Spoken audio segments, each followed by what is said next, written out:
A gente estava falando na aula anterior, a temperatura corporal ela pode variar de acordo com as partes do corpo. Como podemos verificar? Na temperatura axilar, ou seja, quando você coloca o termômetro na região embaixo do braço, a minha temperatura ela tem que ir de 36 a 37 Celsius. Esse Czinho é de Celsius, tá? Porque a gente tem o Fahrenheit e o Celsius. No nosso caso, nossos termômetros são todos regulados para os Celsius. A temperatura bucal, ela vai de 37 a 37,2. A temperatura retal, que é no ânus mesmo, tá, gente? Abre-se a prega do ânus e coloca o termômetro. Fazem isso muito com um animalzinho, com um cachorro. O ser humano a gente quase não faz, né? Alguns países ainda têm esse costume, mas gradativamente isso está sendo deixado de lado. A temperatura inguinal até 37 graus. Inguinal, gente, é na virilha, tá? Você coloca o termômetro aí na região entre o pubis, entre a região da genitália e a região da perna, tá? A temperatura do corpo interna, ela sempre vai ser um pouco mais elevada. Então, se eu colocar um termômetro dentro de mim, esse termômetro ele vai estar mais alto, mas a gente está falando de temperaturas externas. Hoje, com o advento do coronavírus, nós estamos usando muito o termômetro digital,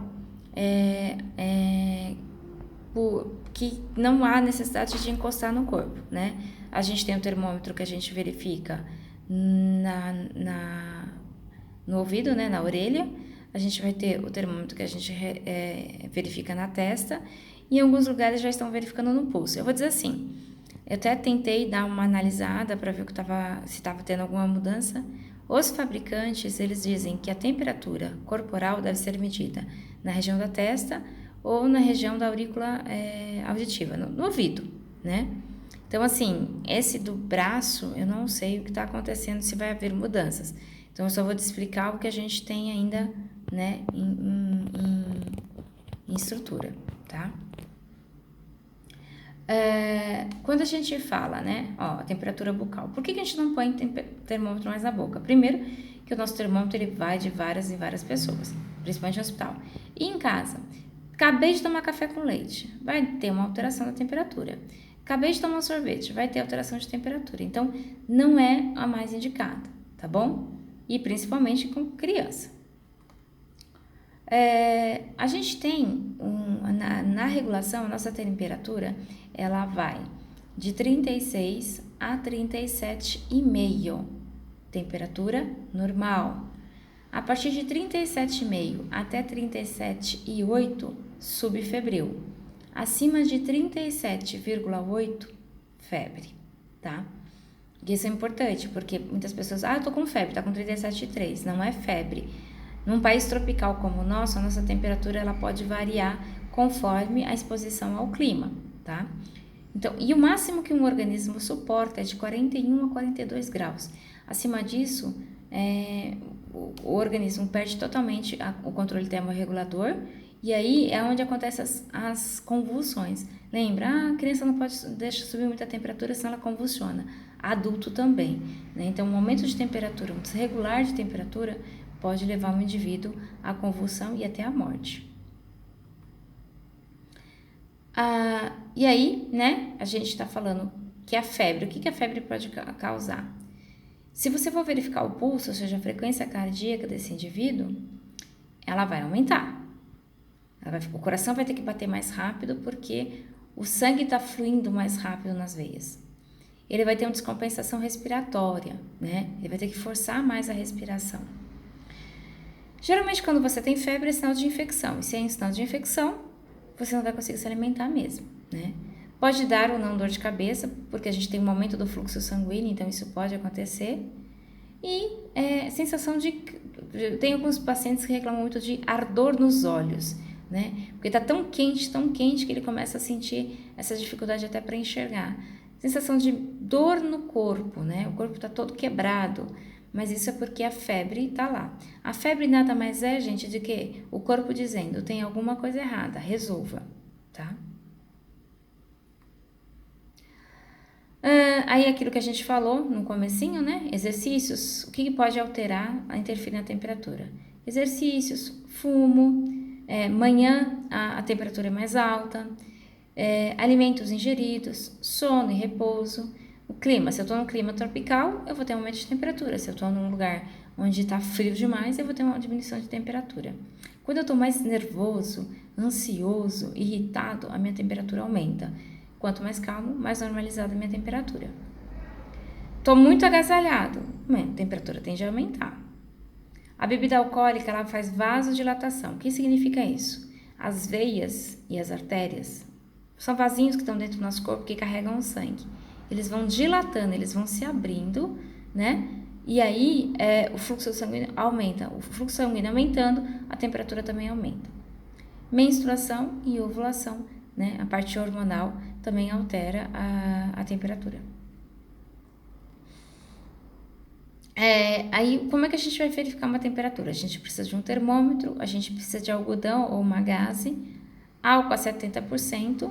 E por que eu preciso de papel toalha, né? A bandeja de inox, gente, vocês vão utilizar se vocês tiverem, senão vocês vão colocar isso numa caixinha para quando vocês forem verificar.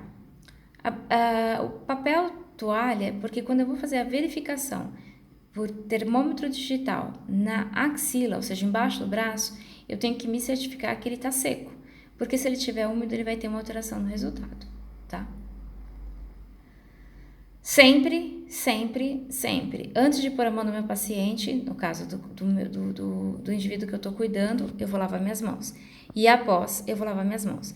A gente fala hoje em higienização das mãos, por quê? Porque eu posso lavar as mãos com sabão e água e eu posso higienizar as minhas mãos com álcool, tá? Então, vai depender muito do que você vai estar fazendo naquele momento.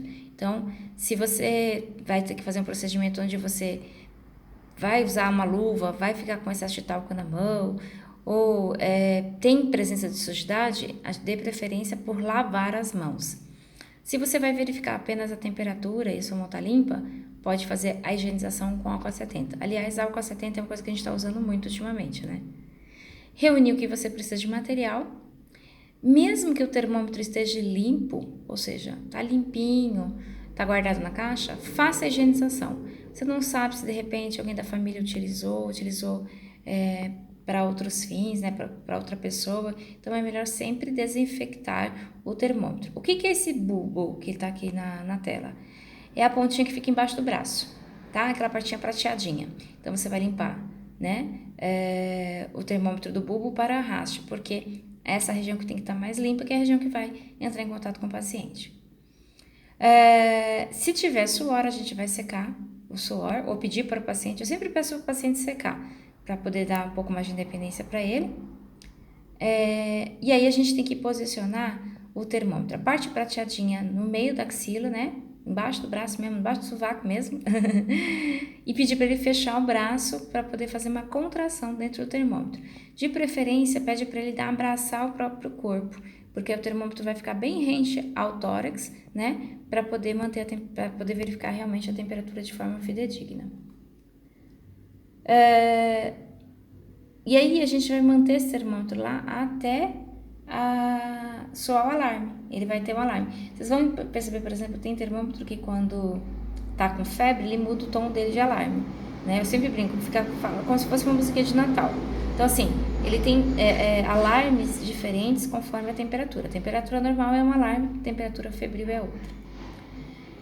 A gente verifica, né? Se você, dentro do seu ambiente de trabalho, você tem um prontuário para anotar, porque às vezes o cuidador, ele cria como se fosse um diário de atendimento ao paciente. Eu acho isso super bacana, eu acho isso super importante, gente. Por quê? Porque qualquer dúvida que você tiver, você tem as anotações ali.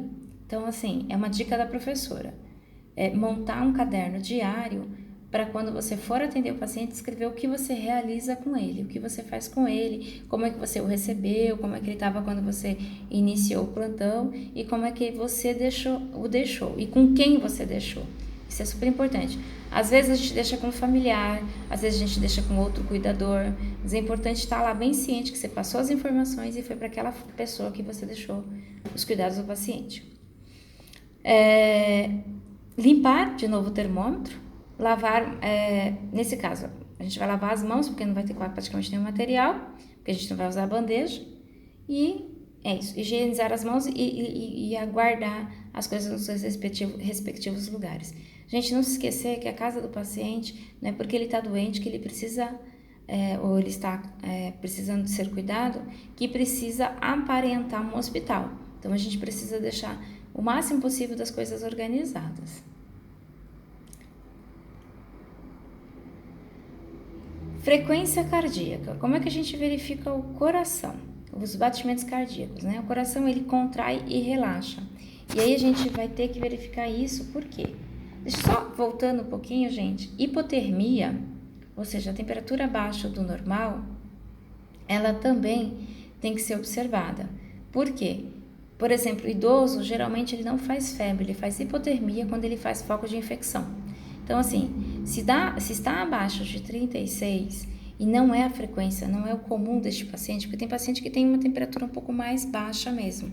Se não é o comum dele, fique de olho, procure sinais como lesões de pele, tosse, coriza, diarreia, dor para fazer xixi, porque o idoso tem muita infecção urinária e criança também, né? Então a gente sempre tomar esse cuidado. Às vezes ele não faz febre e ele está com processo infeccioso. Então, voltando aqui para a frequência cardíaca, a gente precisa ter o cuidado, né? O estímulo de estar tratando verificando essa frequência para ver se o coraçãozinho está batendo de maneira adequada. Às vezes, como a gente falou, né? O paciente que está com foco infeccioso, ele tem um aumento da frequência cardíaca. Geralmente tem alguns pacientes que vão estar fazendo uso de medicação como beta-bloqueadores. O que é isso? É um remedinho que ajuda a diminuir a frequência cardíaca. O coração está frágil, está fraquinho, então é melhor que ele fique mais lento, para que ele não sofra danos, né? Então, assim, o coração de uma pessoa que não pratica esporte, né, que não tem atividade física, ele vai bater entre 60 a 100 batimentos por minuto. Então, você vai lá, põe o dedinho no pulso do paciente, você vai ter, em 1 minuto ele vai bater de 60 a 100 batimentos por minuto. Uma pessoa que é praticante de atividade física, você pode até ter uma frequência de 50 a 60, né? E uma pessoa que faz uso de medicamentos como atenolol, propanolol, digitálicos, o coração também vai bater um pouco mais devagar, ele vai ficar em torno de 50 a 60, tá? Então, frequência cardíaca é a contração e expansão alterada das artérias resultante dos batimentos cardíacos. Como que eu verifico, né? Quais são os lugares que eu verifico o pulso? Eu tenho, vocês estão vendo aí, a região da têmpora, que o pessoal falava antigamente, né? Próximo à altura da orelha, a carótida, que é do pescoço, a braquial, que é na dobra do braço, a radial, que é no pulso, a femoral, que é na virilha, e a poprídea, que é na dobra do joelho, na parte de trás do joelho, e a pedial, que é por cima do pé.